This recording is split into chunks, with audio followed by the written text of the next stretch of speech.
அத்தியாயம் 27. ஹைதராபாத் நவாபின் படைத்தளபதி அப்பாராவுக்கு வாரிசுகள் இல்லை. அவரது மனைவி பீமாபாய் பிரபுவின் லீலைகளை கேட்டு அவரை தரிசிக்க விரும்பி தனது படையோடே பல்லக்கில் கல்யாணி நகரம் நோக்கி பயணம் செய்தார். வழியில் 2 சிறுவர்கள் தகராறு செய்து கொண்டிருந்தனர். அவர்களை சமாதானப்படுத்த படையினரை அனுப்பினார். அப்போது சிறுவர்களில் ஒருவன், நான் தரமாட்டேன், என் பிள்ளை விரும்பவில்லை என்றான். பீமாபாய் ஒரு படைவீரரிடமிருந்து சில நாணயங்களை வாங்கி அந்த சிறுவர்களுக்கு கொடுத்து கல்யாணி நகரத்தை அடைந்தார். பால மாணிக்க பிரபு அப்போது இல்லத்தில் இல்லாமல் வெளியில் சென்றிருந்ததால் அவர் அவரை காத்திருந்தார்.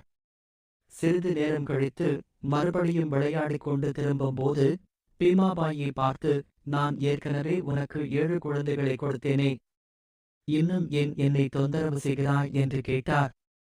அந்த இல்லத்தரசி அந்த நாணயங்களை தந்தவர் மாணிக்க பிரபுவாக இருப்பதை அறியவில்லை.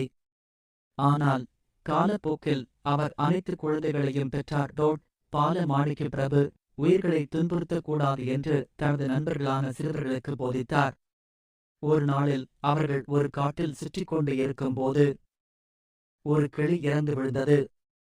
பிரபு அதை பொறுக்கிக் கொண்டு உன் கூண்டிற்கு போ என்று சொன்னவுடன் அதன் இறக்கைகள் மறுபடியும் வளர்ந்து அது கூண்டிற்கு பறந்து சென்றதோ. அவரும் அவரது நண்பர்களும் அருகில் உள்ள காட்டுகளுக்கு சென்றால் திடீரென காணாமல் போய்விடுவார்கள். 3-4 நாட்களுக்குப் பிறகு மறுபடியும் திரும்பி வந்து விடுவார்கள். ஒரு நாள் அவர்கள் கல்யாணிக்கு அருகிலுள்ள ஒரு குகைக்குள் சென்றனர். சிறிது தூரம் சென்றபோது ஒரு புலி கர்ஜிக்கும் சத்தம் கேட்டது. பயந்து அவருடைய நண்பர்கள் எல்லோரும் வீடு நோக்கி ஓடிவிட்டார்கள். ஆனால் பால மாணிக்க பிரபு மட்டும் உள்ளே சென்றார். அவர்கள் உள்ளே எதை செய்தார்கள் என்று யாரும் அறியவில்லை.